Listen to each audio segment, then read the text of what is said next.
Hello, and welcome to another episode of Global Tantrum. I'm your host, Steve Pally. With me, as per usual, is my co-host, Professor Galen Jackson. Galen, you are looking well put together, buddy. Hey, thanks, man. Yeah. Just got back from work. Decided to lengthen my work day today. Although I don't think either of us considers this work. So No, this is the fun part of my day, man. Like after all my meetings and video calls and yeah, software development. I see you decided to go a little facial hair yourself. Yeah, I've moved into like the grizzled old man phase, which I in fact am, and I'm just gonna lean into it and Don't be say as that, man. Don't say yeah. It's okay. It's all right. it. I'm cool with it. My kids make fun of me, so it's like, all right, fine. Like, you can't make fun of me if I lean into it. That's no fun, right? All right. Yeah. I just realized my microphone wasn't over there. So my No, bad. no, that's now you sound so much more present. Okay. That's good. God. It's all good. What are we talking about today? Yeah, today we're gonna get a little technical, and we're gonna educate ourselves in more or less real time. Like we were joking before the show. It's like we're kind of doing this without notes. We're gonna talk about We're going full Bill O'Reilly. Bill O'Reilly. We're doing it live. We're doing Okay. it live. We're going to be talking about new sanctions on Russia. And this is a pretty notable development as of a couple weeks ago, October 22nd, 2025. The Trump administration lowered the boom on Russia's top two oil companies, and that's Rosneft and Lukoil. And what these sanctions do is they block U.S. and foreign businesses from transacting with these companies. So there's primary sanctions and secondary sanctions. It's not just the US. Freezing global assets for the companies and imposing secondary restrictions on banks. So this is actually a pretty big stick move when it comes to sanctions that we could target on Russia for its activities in Ukraine. The scope is large. These two companies, with the addition of these two companies, over 75% of Russian oil exports are now covered by U.S. sanctions. And by the way, this was coordinated with the EU and the UK as well. So really, the allies have gotten their act together.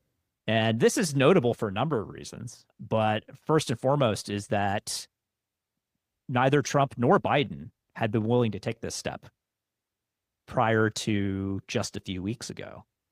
And we can speculate on why now and why in this form. But to me, I don't know how you feel about it. To me, looking at this, I think it is Trump getting frustrated with the pace of progress.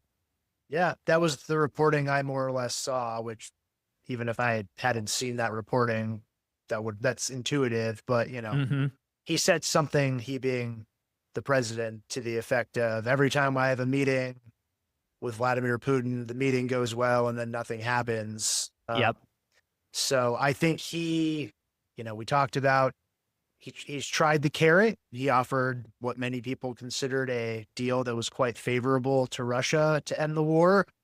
Putin did not take it. They did the summit in Alaska. There was no progress, and he seems to have lost patience and is now turning to the stick.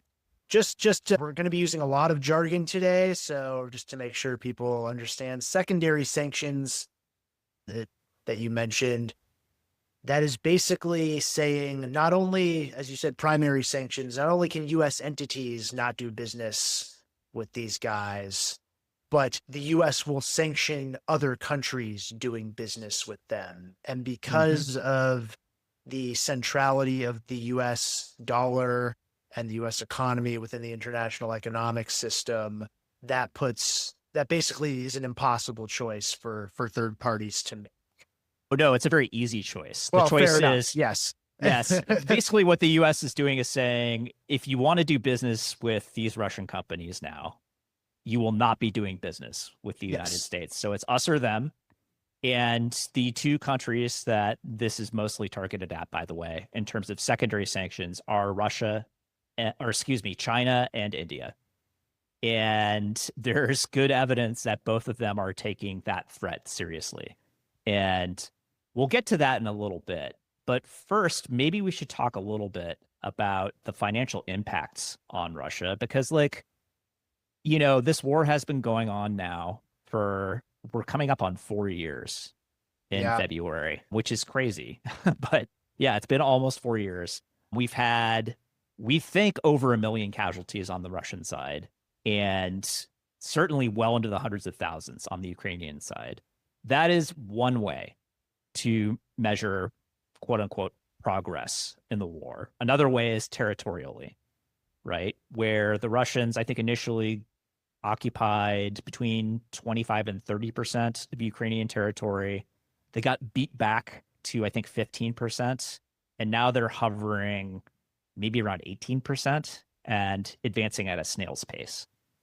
So that's the Yeah, second way of, I'd have to check the exact numbers, but the key point is the lines have largely stabilized. There's yes, movement a little bit one way or another. But yeah, we're in a war of attrition. that's right. And the third form of attrition is financial attrition. This is a third Yes. way of measuring progress in the war. And the Ukrainian economy obviously is suffered basically full blown coronary, shrunk by half, has stabilized somewhat. It is subsidized, fully, like not fully subsidized, but very heavily subsidized by the Allies at this point, to the tune of, I'm not exactly sure how much, between the high tens and low hundreds of millions of or billions of dollars a year, I think, at this point. To, I'd have to check. I think the totality. I'm just not sure if it's economic and military aid, but I right. think the totality of U.S. aid since the start of the war is like between 75 and $80 billion, which is Mm-hmm. matched by the Europeans. So, Right. given a country of Ukraine's size economically, that's a huge amount of, infusions of money. Absolutely. Yeah, we're talking about like double digit percentages of the overall Ukrainian budget is now being supplied by the Allies, more Europe now than the US since Yeah, the that's advent right. of the second Trump administration. On the Russian side of things, they've been largely self-funding through energy sales, and they've been able to do this pretty effectively for the first number of years in the war. But now Russia is starting to get into some real financial trouble. And we'll get into the nuts and bolts of that and how that actually connects to the war effort. But suffice it to say that Russia is now running a big budget deficit. It's about $50 billion for the first half of 2025. And that is, like, if you look at the run rate, that is 130% of the full year target. So they're basically losing money faster than they expected. Oil and gas revenues are down 21% year over year and projected to be at their lowest levels since 2020, which was, of course, the height of the global pandemic, which When oil temporarily was traded at negative value. exactly. Yeah. As far as the current account surplus, so this is how much like money is like coming in and out. It's like the balance sheet, basically. The surplus has shrunk from 230 billion in 2022, prior, like first year of the war, very comfortable margin, to 52 billion, which is the 2025 projection. And like, honestly, Russia could fall short depending on what happens with these sanctions and other expenditures. And then there's also the National Welfare Fund. And this is literally like a giant stockpile of hard currency, in particular gold, that the Putin regime amassed prior to starting the war. And they were sitting on, I think, between 200 and 300 billion dollars in gold and other forms of hard currency at the advent of the war. That is down to just 50 billion. So you look at that and you're like, well, you're pretty close to running a deficit. If you start running a deficit, you don't have that much in reserve. Basically, about a year of runway. And Russia needs money to keep this war going. I think we'll put a pin in that for now and get back to that just to double click a little bit on how sanctions actually work pragmatically. And maybe we can talk a little bit about the history of sanctions too, because Galen, I know that you have some expertise on how the US used sanctions in other situations, particularly against Saddam Hussein in Iraq Yes. in the 90s and the Iranian regime basically through the present day. So how do oil sanctions work in general? And kind of what's the big difference between sanctions against somebody like Saddam Hussein in Iraq or the mullahs in Iran and Putin's Russia? Yeah, a lot there. Uh, Yes. I mean, the first thing I'll say is like economic warfare, to your point about the third piece of wars of attrition, is not a new concept. Um, Hmm. Looking at the Napoleonic period, British financial might was actually quite key in a whole host of ways, including like keeping the coalition fighting Napoleon together intact. Yes. And Napoleon needed money so badly that he sold the United States more than half its territory at that point in time. Louisiana Purchase, right? Famously. So like this is an instrument that has been used to varying degrees for a very long time. There was a good book written right when I think right around the time that the Russia-Ukraine war started by Nicholas Mulder called The Economic Weapon, which talked about how, it can backfire and Hmm. incentivize sanctioned countries to actually get more aggressive. But you mentioned, there's this debate about how effective sanctions are, which we could go on a whole rabbit hole into. And rather than do that, I'll just say, like, to me, it depends, like, what we're talking about. If you think it's going to solely on its own bring a country to its knees, I think that is, unless it's a very isolated, very weak country, probably too high of a bar. Can it inflict pain? Certainly. Can it achieve basic war outcomes? I think it probably can contribute to that under some circumstances. So you mentioned the sanctions against Iraq during the 1990s. Hmm. Were they effective? I guess it depends how you think about it. If the goal was to cripple the Iraqi economy and really the Iraqi people, then yes, they were devastatingly effective. They were multilateral in nature. They were pretty, or like until the later part of the 90s, they were quite strongly enforced. It had a devastating effect on the Iraqi economy and on basic needs for the Iraqi people. If you're talking, did it succeed politically? I would say no, because those sanctions ultimately became extremely unpopular. The sanctions regime was largely eroding by around 2000, around the time of the 9/11 attacks. And they did nothing to target the political leadership. Saddam Hussein was still in power by 2003 when the United States had to invade. Now, there's a piece of this which is like, it's pretty clear that from 1991 onward, U.S. policy was regime change in Iraq. And so the U.S. Hmm. really wasn't interested in negotiating with Saddam Hussein. And so maybe they could have contributed to bringing him to the bargaining table, but the US was actually quite open in saying, we're not interested in working with him. And so we now know Saddam Hussein was, you know, we could have inspections with sanctions or inspections without sanctions. Like you choose. Right. And from what I remember of this case and many other cases like this one, sanctions go on and the expectation is the regime falls. But in fact, what happens is the regime just takes the remaining money and redistributes it in such a way that the security forces, the other important people supporting the regime, because even autocracies, they may not have an electorate, but they do have what I think Bruce Bueno de Mesquita has called a selectorate.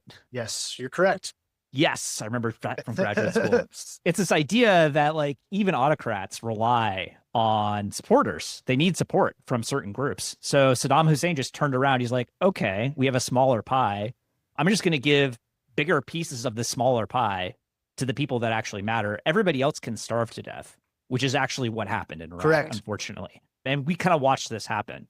Yes. Like medicine, basic human needs that were also not. Yeah.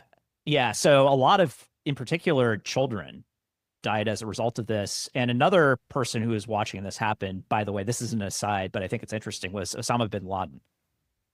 and he was pretty unhappy with it. He was no fan of Saddam Hussein, to be Correct. clear, but he was also like, you're responsible for the death of a million Yes. Muslim children. He had three grievances against the United States, at least from his public declaration of war, and that Yep. was one of them. Mm-hmm. You're basically talking about the concept of coup proofing, Yep. which is, and Saddam Hussein was very good at that. He Mm-hmm. also, this is another point people make about whether how effective sanctions are, which is states are quite resilient. Mm-hmm. Um, and in Saddam's case, he did things like institute tribal policies, like reached out to leaders of various tribes throughout Iraq to try to give them patronage and keep them on his side. So there's all sorts of ways that autocrats can try to maintain their position. The Iran case is more interesting, in my opinion, because I think there actually is a good debate about how effective the sanctions were. And just to like explain a little bit what they were, those were multilateral in nature, Mm-hmm. including, China and Russia. So Iran was very isolated, much as Iraq was. Iranian banks were also cut out of what's called SWIFT, which is the Society for Worldwide Interbank Financial Telecommunication, which is extremely mundane and pretty boring, but turns out to be really important. It's the nerve center of the global economy, and it's run by the Americans. And basically, what it is like the messaging system that banks use to do international financial transactions and record those transactions. And it's not terribly sexy. It's kind of like the plumbing of the international financial system. But if you don't have access to it, you cannot actually participate in the international financial system. Not directly. Yeah, correct. Not directly. Or you have to come up with workarounds that are much more inefficient Mm-hmm. and costlier. And so taking Iran's banks out of SWIFT was a really serious measure. As you said, its oil sector was targeted in an effort to take Iranian oil offline. And it was, that's Tehran's main source of government revenue. Now, the story that it worked is Iran agreed to the nuclear deal in 2015 under pressure. The story that it didn't work is maybe they were already willing to negotiate and perhaps might have been even willing to negotiate a better deal because they didn't have as much of a nuclear infrastructure in place. That's Um, interesting. I mean, another half of the story, if you ask the Trump administration, was that they kept doing all the other malign shit that they're that's the known other for. criticism is like Yeah. how good of a deal was the JCPOA? You turned up the pressure economically to 11, or maybe not to 11. Trump did that in 2018, I guess, with Right. maximum pressure campaign, but very high. And it's not like the Iranians surrendered completely and completely reversed their nuclear program, but it is a Yeah. demonstration of how painful. I think inflation in Iran year over year gets up to like 60%. Mm-hmm. Unemployment goes up to, enormous levels. And as you said, even though it's an autocracy, the Iranian regime has faced protests in the past, has to worry about its political survival. Mass protests that they had to put down, again, with live ammunition, and like hundreds, maybe thousands of deaths as a result of that. So that's kind of the story. Like you can certainly inflict enormous economic pain. And as you said, the United States is in this position to really squeeze other countries, in part because of the role it plays in SWIFT, in part because of the dollar being the international reserve currency. Do you want to talk about how the US leverages that potent Yeah, capability? absolutely. Well, I could talk about how it's been leveraging it, and it continues to leverage it for now. If it continues to leverage it, we'll see, right? But yeah, we already talked about Swift being really the nexus of the global economy and the nerve center of the brainstem, right? So if you think about the global economy as the body, right, then Swift is like the brainstem, and all the nerves feed into it through the spinal cord, and different parts of the body communicate with the brain, and the brain communicates back to another part of the body, basically, through this system. And this system works really well. And the US started building it, during the period where it, basically had half of global GDP after I, World War II. I think Swift gets created in the 70s and is You're right, because based in Belgium. Yeah. it it it it actually came or was it post Bretton Woods? I suppose it was. It is. I think it's like Yeah, the early 70s and then it's like set up by the late 70s. Yeah. yeah, because part of the point is the U.S. is no longer transacting in gold, right? It's dollars are no longer backed by hard currency, and that change occurred under the Nixon administration. Now, if we're talking about leveraging the dollar system to raise transaction costs, there's the Swift system, and then there is simply the reality that most international trade between countries and like concerns within countries, businesses within countries, takes place in US dollars because it is the most liquid system. What I mean by that is just the massive volume of currency available, right? You could transact in Swiss francs or something like that, but the Swiss economy is just so much smaller than the US economy that there's literally not enough Swiss francs to go around, right? There's plenty of dollars to go around. And that's what we mean by liquidity. You don't have to wait to try to raise dollars. You don't have to, and as a result of that, it's just like the ocean in which every country swims. If a sanctioned entity is cut off from sources of US dollars, they might maintain reserves of currency for some period of time, but then they run out, and then they have to do business in other currencies. And in particular, they have to do business in the currency of whoever is doing the buying. So if you're Russia, if you're one of these sanctioned companies like Lukoil, which I believe is the largest private oil company in Russia right now, Rosneft is the state-owned oil company. So let's say you're Lukoil and you're trying to sell to Chinese or Indian refiners. You can't do it in dollars anymore. You have to now do it in yuan if you're selling to China, or rupees if you're doing it in India. And in order to do that, you have to change your Russian rubles into those currencies at a less favorable exchange rate. And all of this just adds time, and it adds friction, and it also is less favorable in terms of like the exchange rate that you're going to get. So your profitability decreases. So the story of these sanctions is not so much Russia can no longer sell oil to these companies or anybody, right? They could continue to sell oil. They're just going to not be able to do it as profitably or as easily. And Yeah. it turns out that that's actually a really big deal. Yeah. And the concerns some people have about basically weaponizing the dollar, because any transaction in dollars has to be cleared, dollar clearing by the Through United Swift. States. Yeah. And if the United States government says you can't do that, you can't do business in dollars. The concern some people have is if you weaponize that too aggressively and too frequently, you're going to get de-dollarization, which is countries are going to have incentives to not rely so heavily on the dollar. Now, there's other reasons that could be happening as well, which is if the dollar is no longer seen as stable and safe as it has in the past, or the U.S. government is seen as increasingly erratic, and the fact that the U.S. doesn't pay its debts anymore. So there's plenty of reasons why that it could put pressure on the dollar as the reserve currency. And we are seeing some evidence of that now. I think I just saw that dollar reserves internationally are now below 50% for the first time in quite a while. That's unusual historically. And also, Russia and China are starting to set up their own interbanking payment systems. So I think they've already set it up. It's just like the issue with trying to get around Swift, and the reason that cutting someone out of Swift is so effective.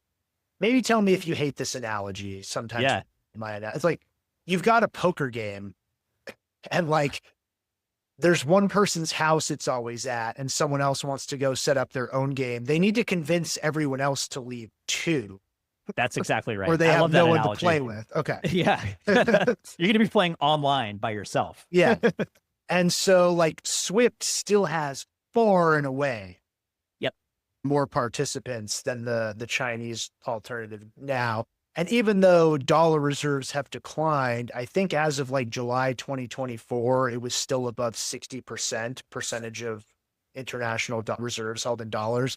That number is now like 50%. That's still way higher Yeah. Than than the any other single alternative. currency. The concern Yeah. is if you push this so much, then eventually you will incentivize workarounds and alternative payment systems and jeopardize the position of the US as the reserve currency. So Hmm.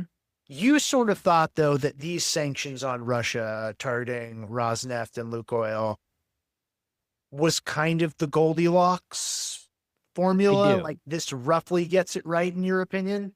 Yeah, I actually do. When I first heard about this and before I read anything about it, I was like, oh, that kind of seems like a nothing burger, right? Because it depends so much on how the Trump administration enforces the sanctions.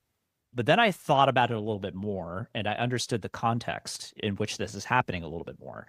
And the I've come to think that the enforcement piece of this is actually a feature. It's not a bug Mm, because we've put out this package of sanctions and now we can dial this up or down basically however we want by just adjusting enforcement, mm, right? So it's we've warned everybody and in fact revenues have already started to fall yeah, appreciably.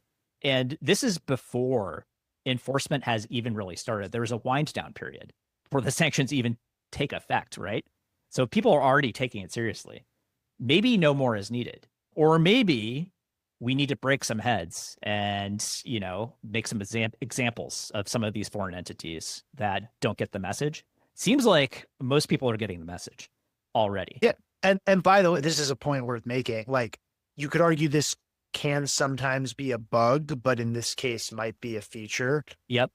We mentioned in the Iraqi case that those sanctions ended up being extremely painful for ordinary Hmm. Iraqis, right? You can end up having quite a bit of overcompliance Hmm. on the part of potentially targeted companies and entities because like no one wants to run afoul of US sanctions law and US sanctions enforcement because Yep. getting cut out of US financial markets and the US economy is such a death blow. As you said, it's an easy choice.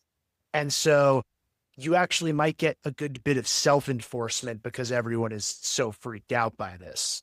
Yeah, but you can kind of dial that up and down where Totally. you can also like informally say, hey, like, you know, like go ahead and test it. Like, we're not going to catch every one of you, right? Or that there's other informal ways to kind of Yeah. relax it if Putin starts complying. So you can basically operate, I guess, mini carrots within the bigger stick, right? It doesn't need to be 0 to 1. It can be this whole analog spectrum within this. And so it's really nice to have that capability. The situation, the context that has given this step, which is still a limited step, like it's a big deal, but it's a limited step. But it's so powerful because of Russia's overall mismanagement of the war and the situation that it now finds itself in. Basically, Putin has put himself on an anvil, and all we've had to do was get a hammer. And now we have the hammer. Basically, we're holding the hammer. But he's the one who put himself on the anvil by starting the war, by failing to win it, and now by running out of money.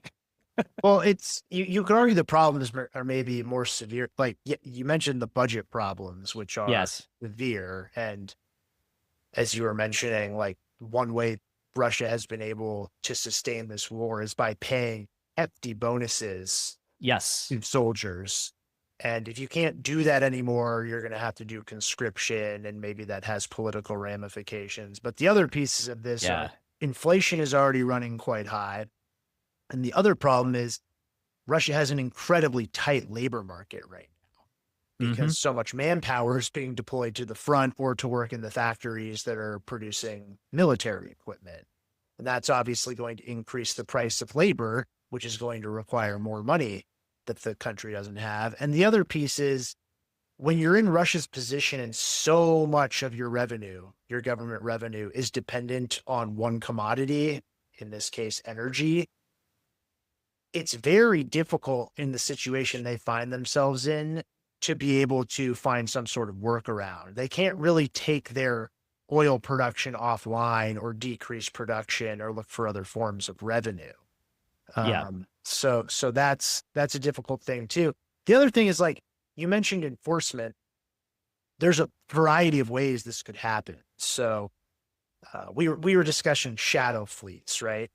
Uh-huh. Which is Russia. It turns out that anti-spill insurance and shipping insurance and things like that are dominated by Western firms, which Hmm. are not supplying it anymore because of the sanctions. What that means is Russia has to buy its own tankers, which in some cases are not very good, Yeah, which most cases. which require more maintenance and repair costs. They might have to try to do mid-sea transfers of their oil to obscure the point of origin. Like they have to do all of these things that Yeah. raise friction, as you said, and decrease profit margins on the export of their oil. And the Europeans could enforce the price cap that was imposed on Russian oil more forcefully because so much of Russian oil flows through some key choke points in sea lanes, like going through Gibraltar or out of the Baltic Sea. You could Hmm. enforce these sanctions more forcefully by boarding these ships and asking to see their insurance and things like that. Yep. And even if they Or are self-insured, it's more costly for Russia to self-insure, sometimes quite significantly. So all of these things are driving down the profit margins of these oil exports. And by the way, China and India, even before they got hit with these secondary sanctions, were aware of that. And so they were able to demand Russian oil at discounted prices. This might discount it even further. that's right. So when you have a limited number of buyers, it's called a monopsony. And people know what a monopoly is. There's just one seller, right? A monopsony can be just as bad for sellers, except in the other direction. They're the last two big markets that are willing to take Russian oil. Turkey has taken some, but not a lot. And it's not a big enough market anyway, right? Like the whole game comes down to India and China. So basically, they have a ton of leverage. They have a ton of pricing power, and they can just be like, you can't go anywhere else to sell this stuff. You can't use enough of it domestically because your domestic economy, frankly, isn't that big, right? To your earlier point. So, like, we are your only source for foreign exchange. So you are going to take our terms. And they can actually collude with each other too, because there's only two of them. And there's some evidence they've been doing that.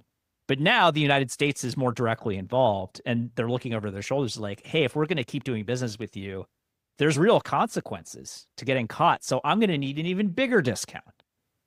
Yeah. So Russia just has no leverage in this situation. And if there's one thing Trump is good at, it's identifying leverage points and exploiting them, I think.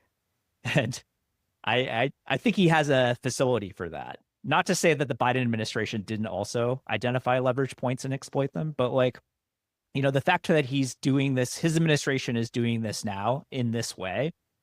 Putin has deemed it an unfriendly act, which it certainly is. And the fact that he's saying that like is notable too, because most of the rest of what we've done, he's been like, no effect, don't care, doesn't matter, we're still going to win, right? He's actually said like this is a real challenge for us. So Yeah, I mean, I guess on the other hand, it's not clear, like they have found workarounds and circumventions in the past. yes. And one thing you learn when you study economic warfare and sanctions is like states really are quite creative and resilient and able to find Mm-hmm. ways of getting around this stuff. I suspect, and like we should say, there are other tools that could be used. Now, I don't think Hmm. the US wants to do that for the reasons we've been talking about, which is you don't want to accelerate de-dollarization. You don't want to accelerate the creation of an alternative financial messaging payment system, right? These, as we've talked about in the past, these are powerful instruments that allows the United States to weaponize interdependence. They're supposed to be neutral instruments. Correct. That's the critical point. They're totally not. Yeah, they never have been, but like it hasn't like they've been neutral enough. But the more and more we do this stuff, the more it becomes obvious Yeah, like I that, said, like the plumbing analogy makes sense to me. Like you're yeah, right, it should be a neutral thing. Another analogy I read that was good is like antibiotics, okay, very powerful. If you overprescribe them, you are lose weakening effectiveness. them over the long term. Yep. So I think that's an appropriate analogy. But like in addition to some of the mechanisms we've talked about, targeting shadow fleets. By the way, you could do secondary sanctions on individual ships, and that would just require, building out even more enforcement capacity at the Treasury Department. There's also this issue of the mainly held by the Europeans, but the West holds, I think, something like $300 billion in frozen Russian assets right now. Yeah, that is a huge deal. If you really wanted to like go for it, there's been this idea floated of maybe you take that money and you use it to fund the Ukrainian war effort. So Something like that, I think, definitely accelerates de-dollarization and moves things in a long-term direction that's not favorable to the United States. so this is, I think, largely a European initiative. And from what I am reading, it looks like it's gonna happen. Like they've been talking about it actively, and it is a threat that they're holding over Putin. I mentioned that Putin had built up $300 billion in solid currency reserves domestically, held within Russia prior to the war. There was another $300 billion held outside the country. Some of that was in the US, some of it was in Europe. And I think the Europeans were sitting on 150 to 200 billion of it. So they confiscated that, they froze it, and they haven't done anything with it. They have thought about using the interest from that giant pile of cash and giving the interest to the Ukrainians. I don't think that's happened yet, although I have to check that. The I next, haven't seen that. That doesn't mean it hasn't happened, but I think you're right. yeah, so that's like one step in this direction, just taking the Russians' money. Yeah. The further step is just wholesale giving it to the Ukrainians to like fill the hole in their budget so they can buy more weapons. Or to fund their economic reconstruction, right? Yeah, Like I've seen that idea floated. exactly. But if they do that, then Russia's point, and it's a well-founded one, is who's going to trust the Europeans going forward to like hold all their gold in their banks when they could just turn around and steal it and give it to somebody else. Well, Right? and again, like that would probably do damage to the position of the dollar. Absolutely. Because Yeah. states would see the vulnerability as very obvious. But like those would be quite draconian measures. Another one, Yes. fully cutting all Russian banks out of SWIFT would be another one. Mm-hmm. I don't think we're going to see that stuff. Hopefully not. Because I think, frankly, it's not in the long-term interest of the United States. And even though the U.S. has really been comfortable utilizing its economic leverage much more than in past decades, in recent years, I think that's to a whole different level. So if those sorts of things aren't going to happen, I think Russia's in a bad way. But For sure. it is more resilient, certainly, than say the Iranians were, who were subject to, frankly, I think much more stringent sanctions. Yes. And again, it's not like that brought them to their knees with the nuclear deal. I think you're right. And like the way I'm looking at this is as a very sternly worded message. Right? I actually think that's spot on. Yeah. Yeah, it's we're now holding the hammer. We picked up the hammer. Like we haven't really started hitting you with it yet, but we totally could if we wanted to. we know that you guys are running out of money. We know that the more you run out of money, the fewer options you have to keep this war going. So you can either you have 12 months to figure out what to do, right? But like there's now a clock on this. If you want to keep fighting, you are going to have to make some real sacrifices domestically. Yeah. We were talking earlier before the show.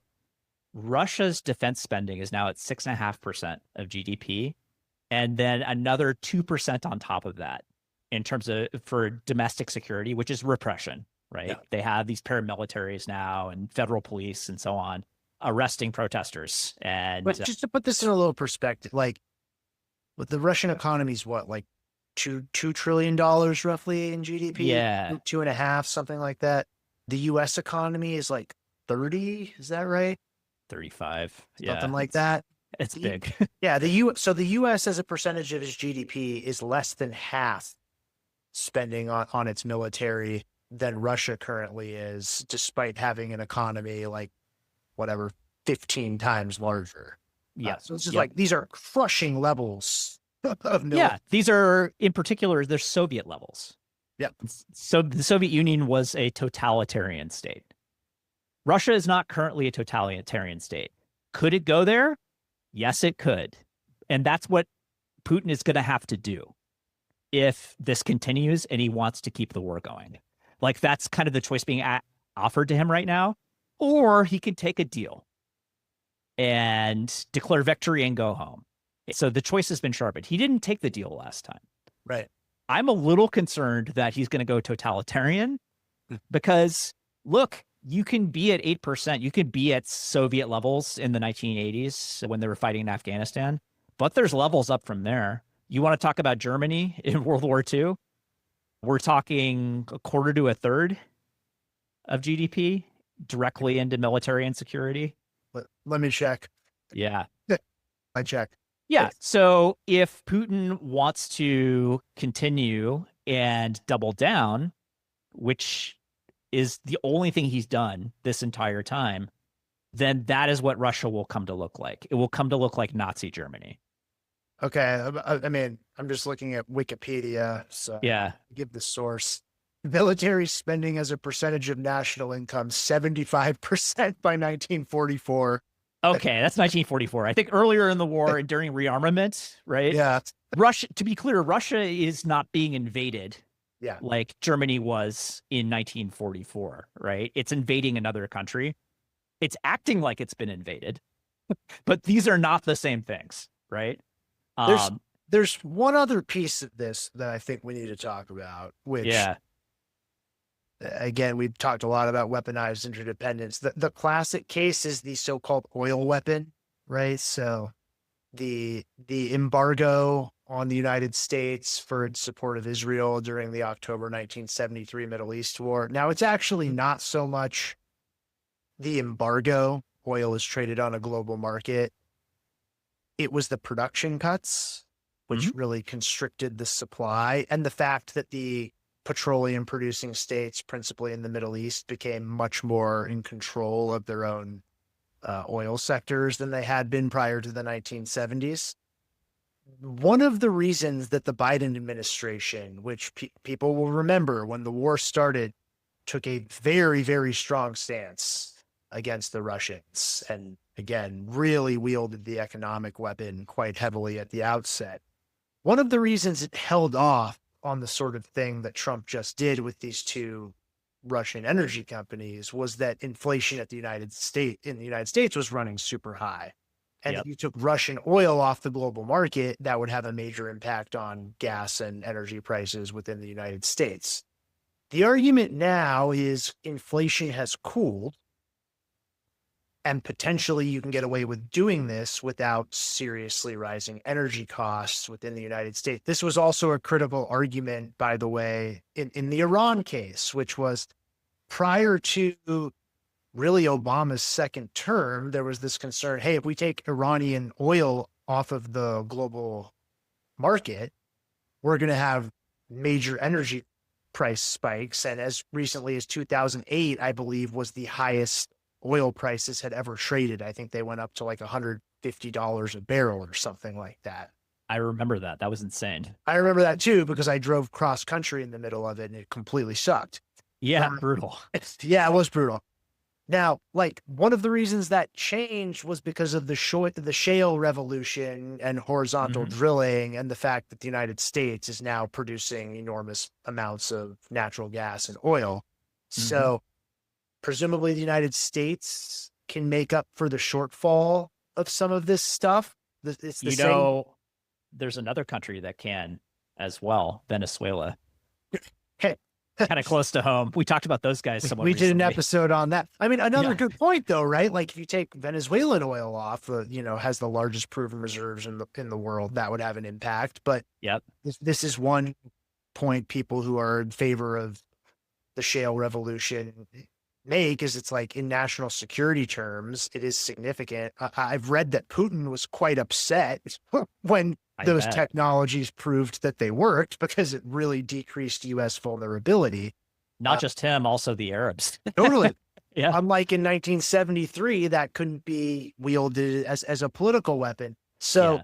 I'm only raising this because if there's one thing I think I still understand about American politics, and I say that very tentatively because I think it's very hard to explain anything that happens in American politics at this point, it's that Americans vote on the basis of how the economy is doing and they hate paying high gas prices.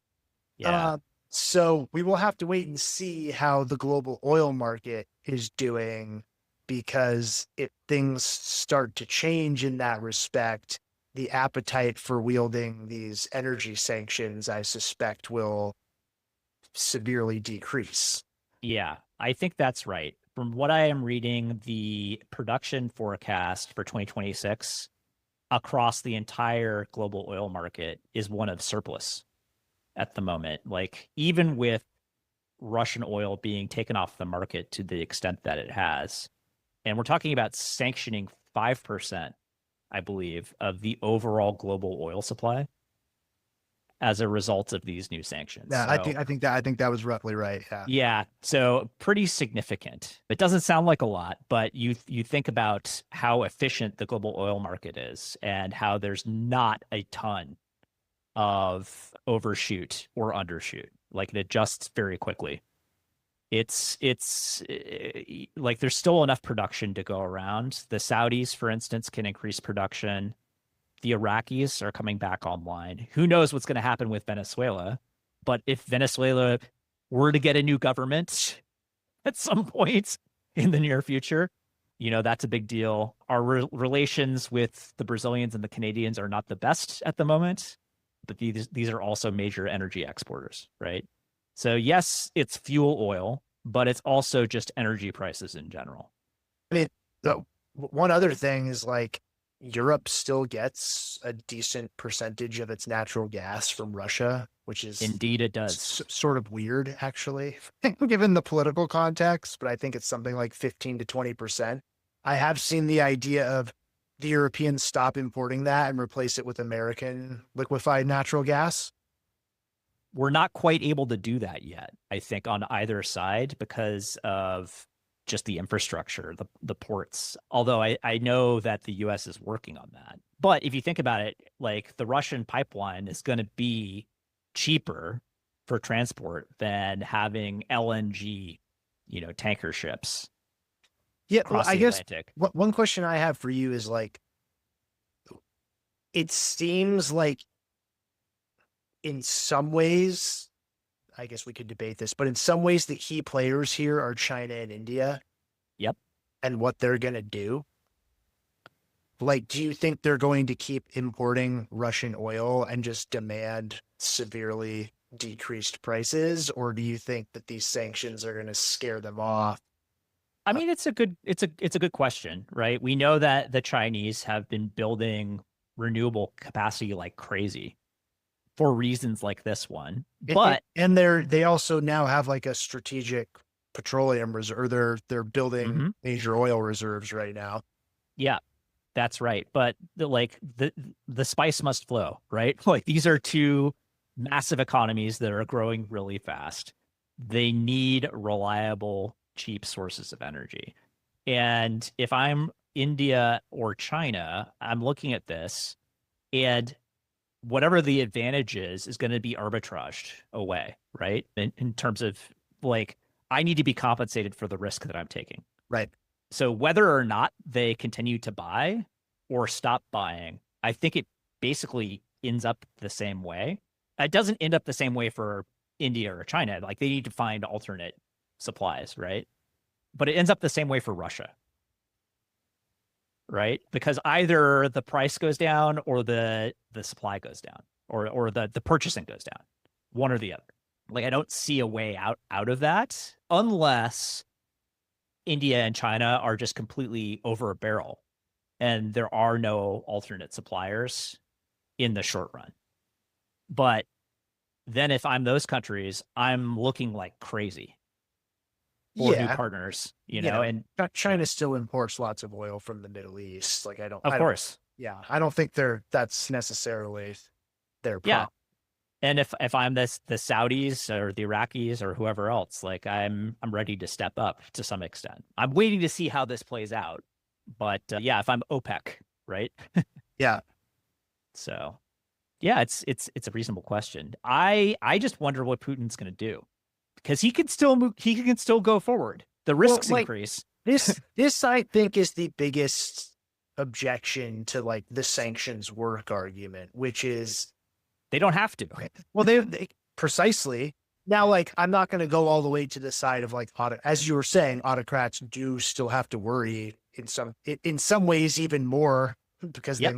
they might die Yep. about their regime stability and their survival in power. But he has quite potent tools of repression domestically. And I certainly think doing mass conscription is not out of the question.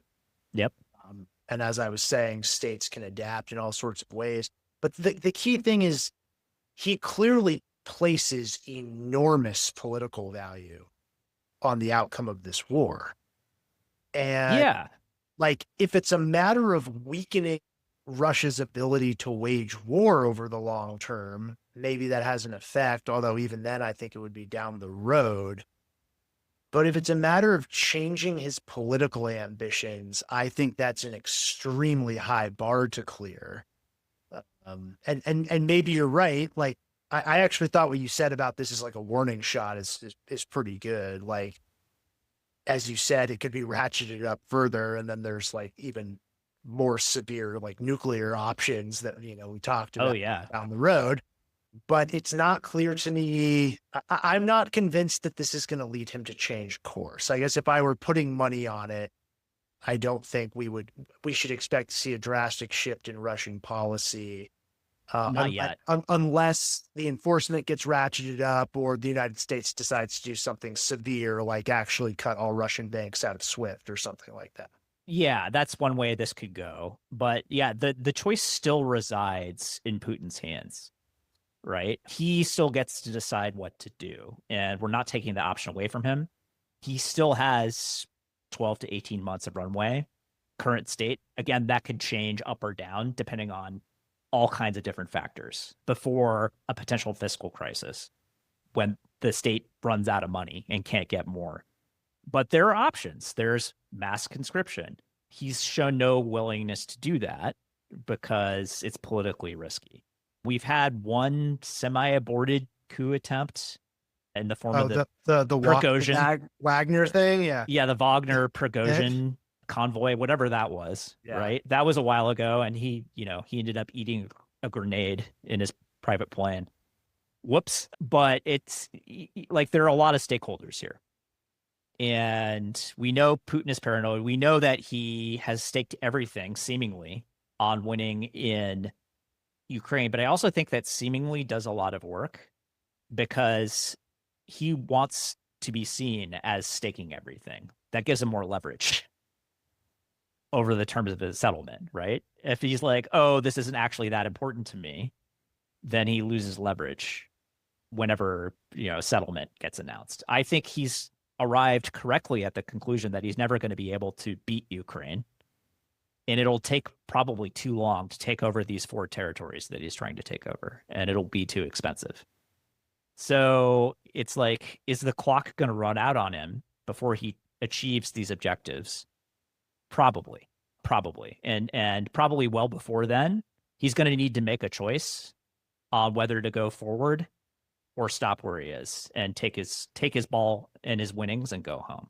If he goes forward, then we're looking at the, I guess, the true Nazification of Russia.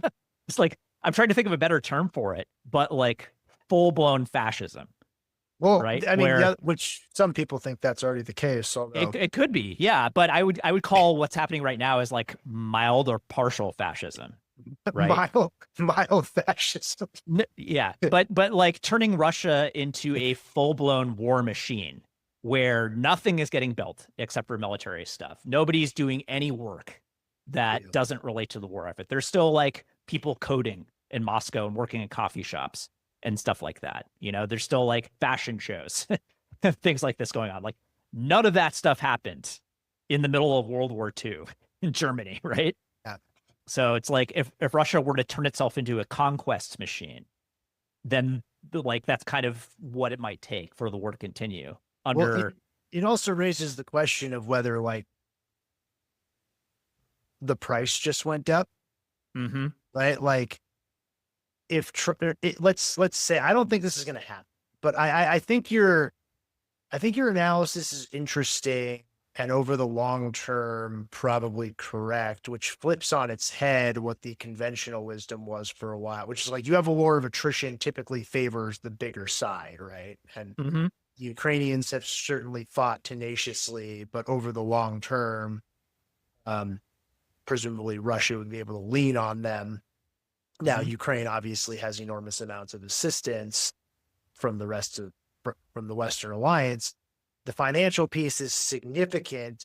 Maybe that formula is now pointed back at Putin, and the war of attrition is now a problem for him. And so maybe he becomes willing to negotiate over the long term. Let's say that's the case. If he goes back to Trump and says, remember that deal you offered me in early 2025? It'll be interesting to see if Trump says, yeah, that deal is no longer on the table. He might, but I also think that he likes Putin and thinks he's great. So I just think he wants to end the war. So I think he does too. I think right now, but it might depend on how long this goes on and what the Russians do in the meantime. I also, just because I probably need to wrap up, I want to make one point, which I guarantee no one in the U.S. government will listen to because they haven't for many decades now, and the problem keeps getting which is like what we're talking about, these tools of economic statecraft are extraordinarily powerful. They might not be able to do things like regime change, as we were saying, but we just discussed how potent they are in this war effort as a negotiating tool. By the way, they're also, SWIFT is also very useful in intelligence terms because the transactions get recorded. Oh, yeah. And so like things like tracking terrorism, right? This is what the weaponized interdependence people call the panopticon effect. So it's not just cutting people out, it's leveraging it for intelligence purposes. And then the dollar clearing system and the role of the dollar as the reserve currency, which, arguably helps the US borrow money for lower interest rates. These are like really, really valuable tools. And aside from we were discussing about not pushing them too much and eroding their effectiveness, it's a problem that the U.S. will not pay its debts. Yes. Those tools are becoming increasingly in question, or a privilege that may no longer exist if the United States does not get its debt problem under control. And we just, far worse with the One Big Beautiful Bill Act. Yes. And I was astonished to read this, but this book, In COVID's Wake, two professors at Princeton writing about it. The United States spent more money during the March 2020 package and the first Biden stimulus package than it spent during the New Deal and the Marshall Plan combined. That's insane. Like, this is a problem that needs to get fixed immediately. Yeah. And I'm sure it won't be, but it's going to have to be a combination of tax hikes and entitlement reform. And I'll get off my soapbox, but I guarantee you this is going to be a huge problem if not addressed. And unfortunately, I don't think it's going to be addressed. Yeah, like speaking directly to today's topic, earlier you were saying that the total global usage of the dollar as the main reserve holding is what? It's 50 or I 40% now, think I something saw it like was that. like 49% now. Yeah, yeah. So under half, which is historically unusual. And I almost said like there's many different reasons for that. Not just the fact that we've overused these financial weapons, right? That's part of it. But a big part of it is also just like people are looking at the US and being like, I don't really want to, buy your guys' debt anymore. It seems like an Uh, increasingly but questionable investment.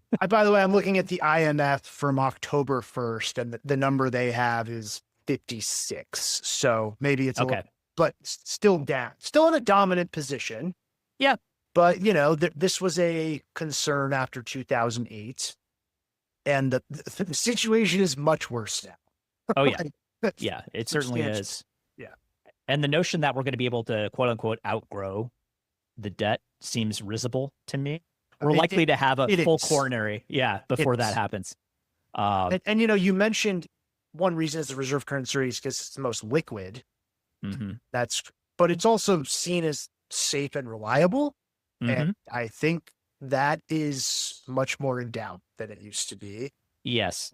People like Ken Rogoff, the famous economist, have said, like, look, there will be another shock, whether it's, a natural disaster or another pandemic or a major war or another housing crisis, like whatever it is, there will be another. AI bubble, Yeah, maybe. like any number of things, we're kind of one major crisis away from this being a massive problem because Yeah.